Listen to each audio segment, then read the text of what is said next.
4 años de Nayib Bukele al frente de El Salvador. Se espera para esta jornada incluso un discurso por parte del mandatario ante la Asamblea Legislativa de su país, un discurso que será transmitido en cadena nacional y en el que se espera, por supuesto, un balance y nuevas consideraciones respecto al plan de seguridad que ha desplegado el Poder Ejecutivo por él liderado. Para hablar de esta situación vamos a recibir al abogado y especialista en políticas públicas José Marinero. Con él vamos a generar una consideración respecto a este nuevo aniversario del presidente al frente del Poder Ejecutivo. Doctor, buenas tardes. El placer de saludarlo y de recibirlo.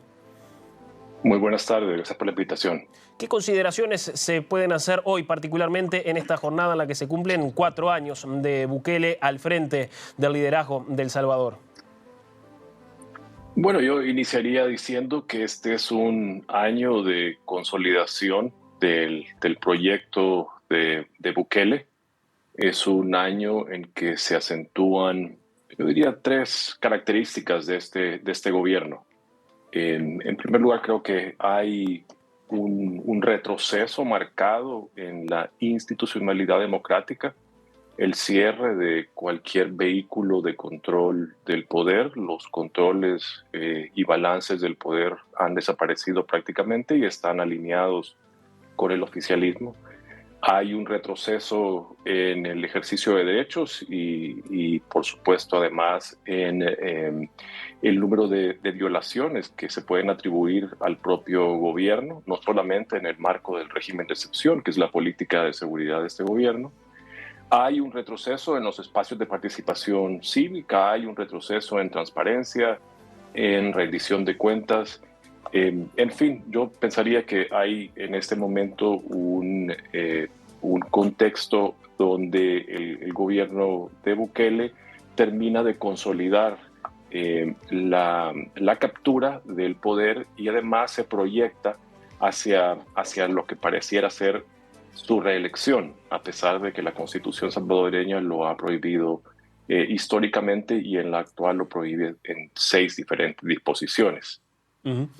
Esa me parecería que son las 2 primeras características de este 4º año. Ese sería una especie de balance. Yo agregaría quizás una tercera R, porque he hablado antes de retroceso y de reelección. Pensaría que también hay una R que se refiere a la represión, que ha sido, digamos, la forma como se ha expresado la política de seguridad de este gobierno. Tomen en cuenta que en este año de gobierno, la mitad ha estado el país bajo el régimen de excepción. La mitad del año de gobierno de Bukele ha estado bajo el régimen de excepción, que es la suspensión de derechos constitucionales, de condiciones básicas del debido proceso, y que, según va documentándose cada vez con más intensidad, ha representado muertes de personas en custodia del Estado, torturas, capturas absolutamente arbitrarias, juicios masivos con jueces secretos, ocultos, juicios a veces con 500 personas en una audiencia que se resuelven en menos de una hora. En fin, es un modelo de represión que no se limita únicamente a la política de seguridad, pero que también se extiende, y veo las imágenes ahí de unas protestas que ha habido en San Salvador o en El Salvador, también se extiende a otros ámbitos de la vida nacional. Por ejemplo, en las últimas protestas, el gobierno colocó retenes policiales a la entrada de la ciudad capital San Salvador, para que personas que venían a protestar a la ciudad no pudieran pasar a la plaza central donde iban a reunirse estas manifestaciones y protestas, ¿verdad? Con un descarado y abierto ejercicio de represión del derecho a manifestarse públicamente de la ciudadanía. Es de esperar, por supuesto, que hoy el presidente genere una reivindicación de estas políticas públicas, sobre todo aquellas que alcanzan a la seguridad. Ahora, ¿hasta qué punto tiene margen el actual mandatario para seguir ejecutando este tipo de medidas y qué futuro se avisora? Usted hacía referencia a esa potencial reelección a la que podría aspirar el actual presidente. Bueno, comienzo con la segunda parte. Yo creo que muy temprano se advirtió que los réditos políticos que estaba generando la implementación del régimen de excepción como única política de seguridad en El Salvador iban seguramente a crear incentivos para que esa se extendiera hasta las elecciones de 2024. Tomen en cuenta que en febrero del 24 hay elecciones generales en El Salvador, presidenciales, municipales, legislativas, y lo más seguro es que el régimen de excepción, que debería de ser excepcional, como su nombre lo indica, se extienda hasta febrero de 2024, creando, digamos, un estado permanente de excepcionalidad o suspensión de derechos constitucionales. Eso en términos del régimen de excepción y su duración. En términos de qué podría anunciarse como extensión de esta medida, pues yo creo que lo natural es que el anuncio sea, o que los anuncios vayan también o giren alrededor de la profundización de este modelo.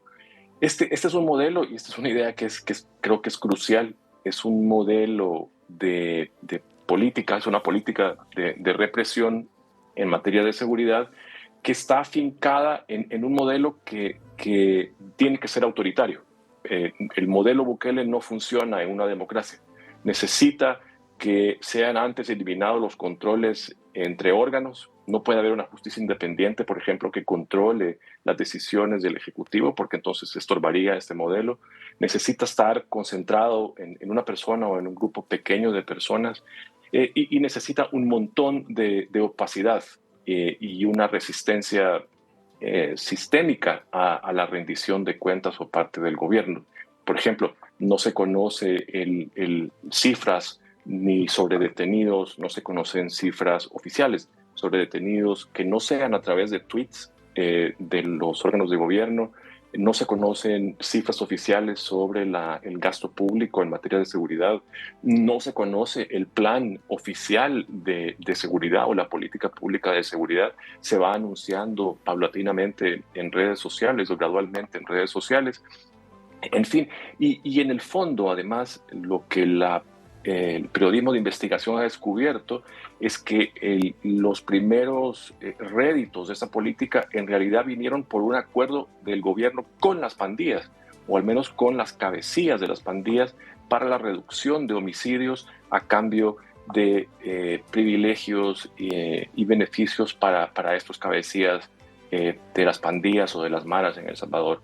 Eh, yo creo que hay que recordar que estamos frente a un modelo de seguridad que no funciona en otro contexto que no es, si no es un contexto autoritario como el que vivimos hoy día en El Salvador.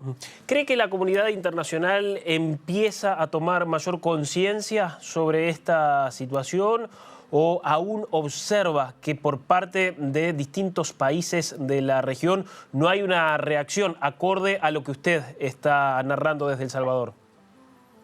Yo creo que la primera señal de alarma fue la toma del Palacio Legislativo el 9 de febrero del 2020. Bukele se toma con soldados y policías el Palacio Legislativo para forzar la aprobación de un crédito eh, bajo el pretexto de que se necesitaba para implementar su plan de seguridad. Ya en ese momento estaba en curso la militarización de la seguridad pública a un paso aceleradísimo. Hoy vemos soldados haciendo funciones de civiles por todos lados y los militares están en la calle todo el tiempo. Y creo que la comunidad internacional en ese momento puso los ojos en El Salvador y en el fenómeno de retroceso democrático que comenzaba a ocurrir en ese año.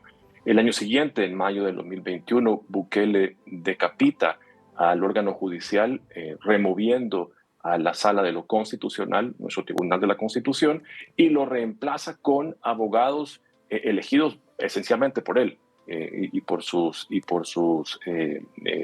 apoyos alrededor de la presidencia. Y decapita también a la Fiscalía General de la República. Unos meses después decapita a un tercio de los jueces el resto de los jueces del país y termina sometiendo, acallando o simplemente alineando al resto de instituciones de control. Yo creo que la comunidad internacional sabe perfectamente lo que está pasando. Yo pensaría que lo que hay que hacer es recordar todo el tiempo que lo que estamos viviendo en El Salvador es la más reciente dictadura de la región. Yo remito a los televidentes de su programa que a un informe reciente de una organización local que se llama Cristosal, que muy rigurosamente detalla las prácticas de tortura, detenciones arbitrarias y muertes en custodia del Estado, con números y cifras que son absolutamente demoledoras, con además evidencia que ilustra un patrón de crímenes que podrían ser equiparables a crímenes de Estado. 153 personas muertas en custodia del Estado que nunca fueron condenadas, en su mayoría, según este recuento de esta organización Cristosal, son personas trabajadoras, campesinos, panaderos, obreros, que fueron recogidos en las batidas iniciales del régimen de excepción para cumplir con unas metas absurdas de capturas que justificaran, digamos, la propaganda oficial de que el régimen de excepción era un éxito, que es un éxito.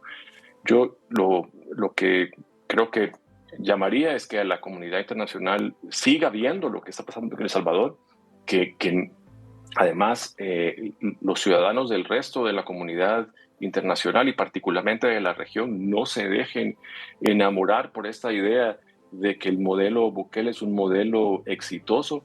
Esta es una carátula, es una fachada producto de un aparato sofisticado, muy sofisticado, de propaganda y desinformación, que no solamente tiene efectos domésticos, sino que además extiende sus brazos a otros países de la región. Y esto lo pueden buscar, hay documentación ya, hay artículos de prensa que describen este aparato de propaganda y desinformación en manos del gobierno de Bukele.